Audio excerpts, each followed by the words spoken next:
Picture a young woman.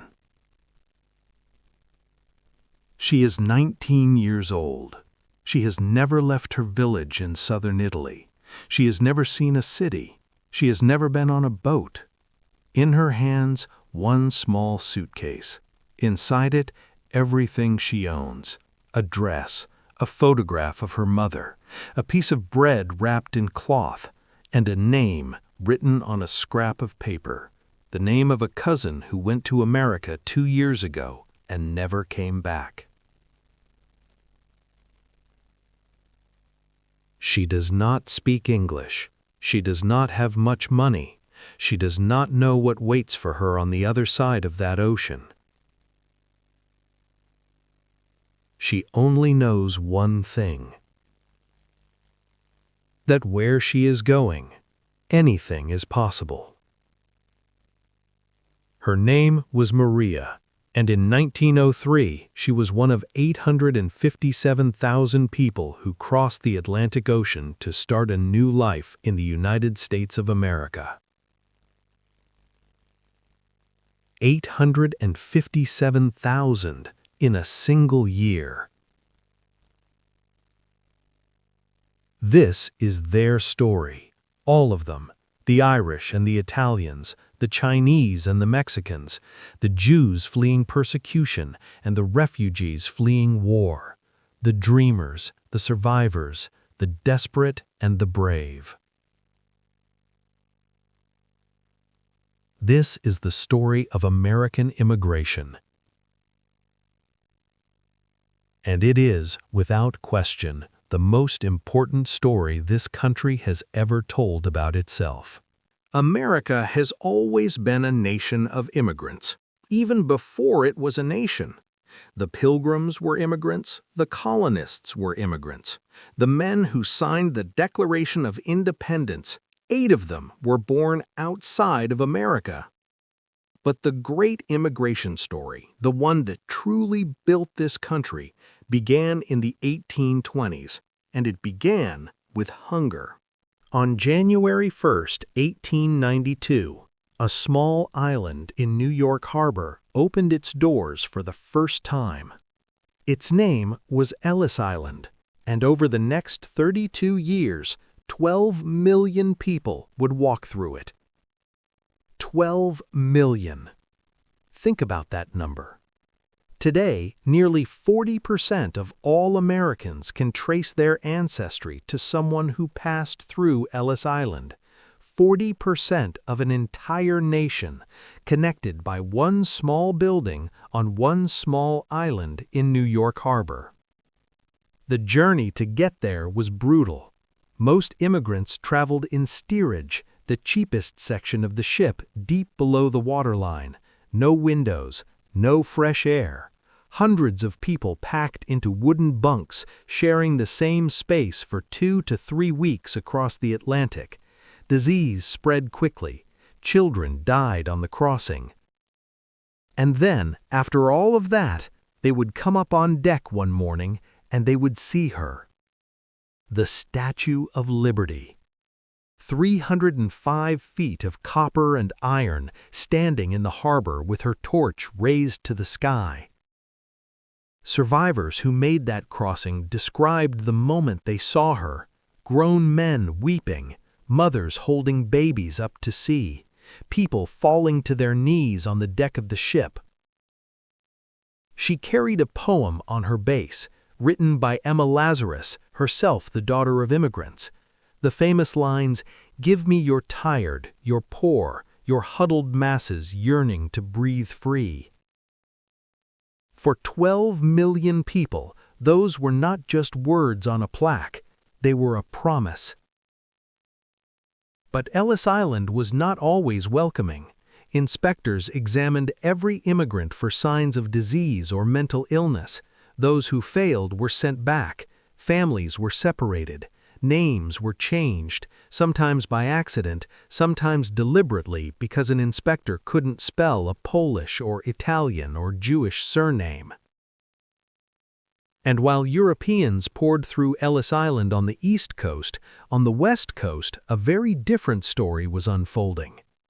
The Chinese Exclusion Act of 1882, the first and only immigration law in American history to ban an entire nationality, had slammed the door on Chinese immigrants who had built the transcontinental railroad with their bare hands.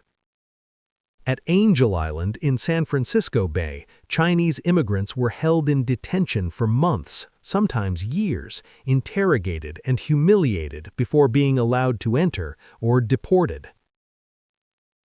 The Statue of Liberty faced east. Her back was to the Pacific. In 1924, Congress passed a law that changed everything.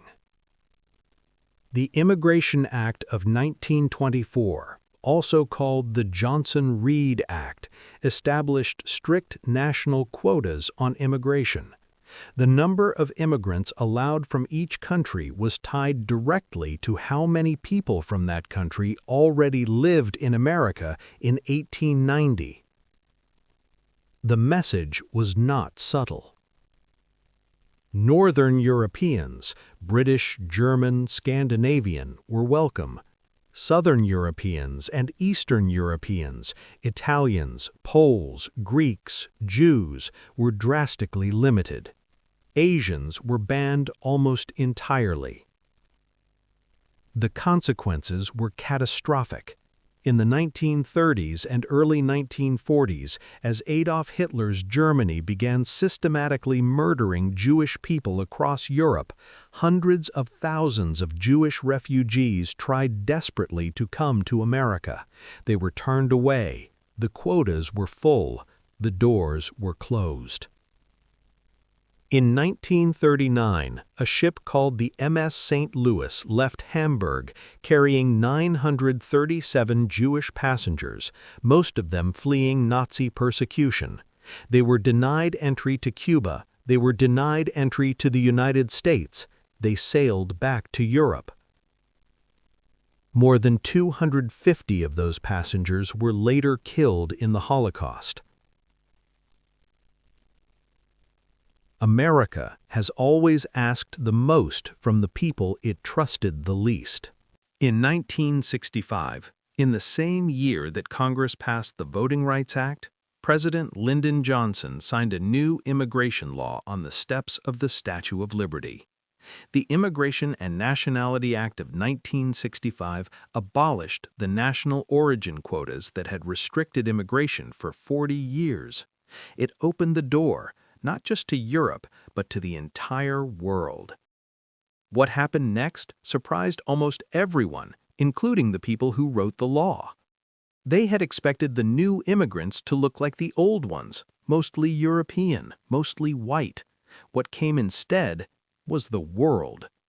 From South Korea, doctors, engineers, small business owners who built Koreatowns in Los Angeles and New York.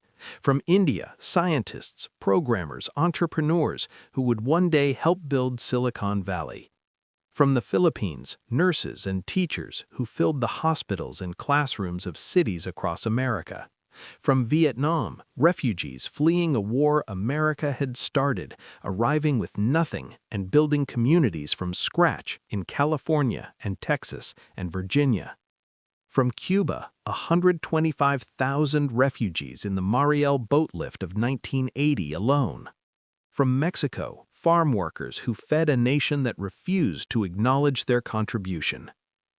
From El Salvador, Guatemala, Haiti, Nigeria, China, Iran, people running toward something or away from something or both.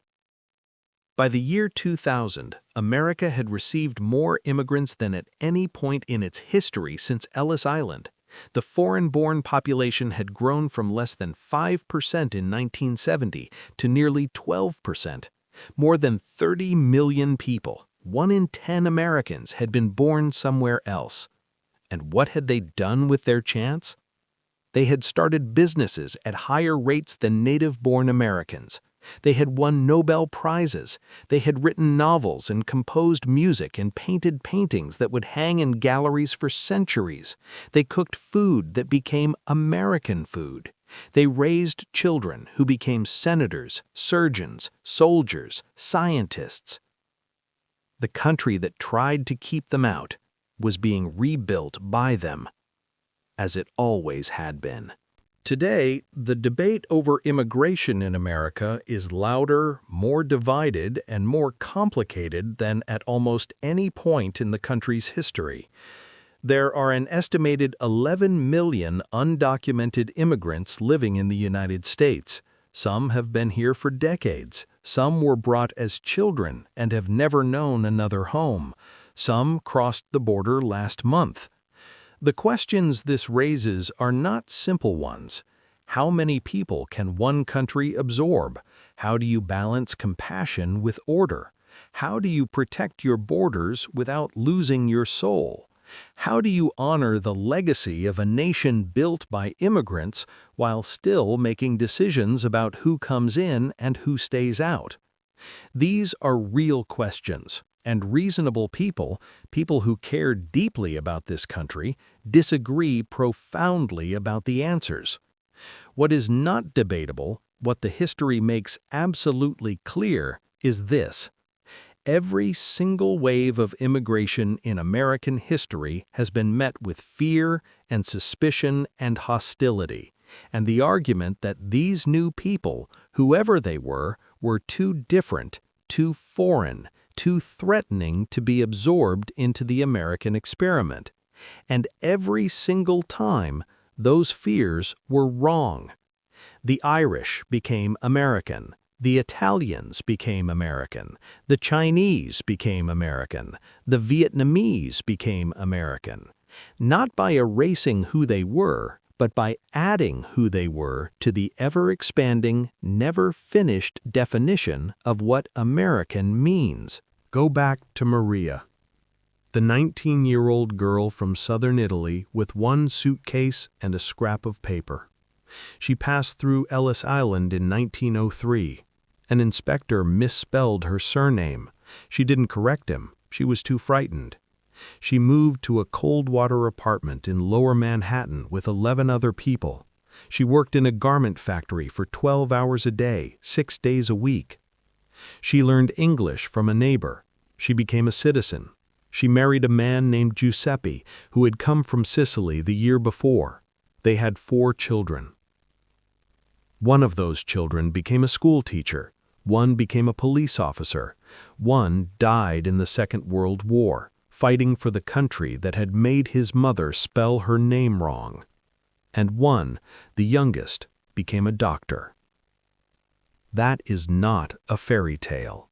That is the American immigration story, told 100 million times in 100 million variations, in every language on earth, from every corner of the globe.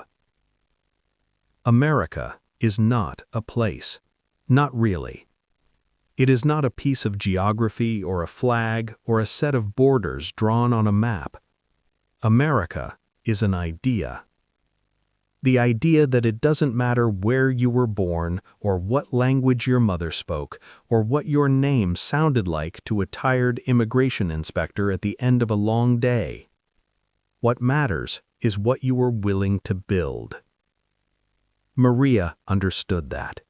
Millions of people, clutching suitcases and photographs and scraps of paper with names written on them, understood that. The question that every generation of Americans must answer is whether they still do.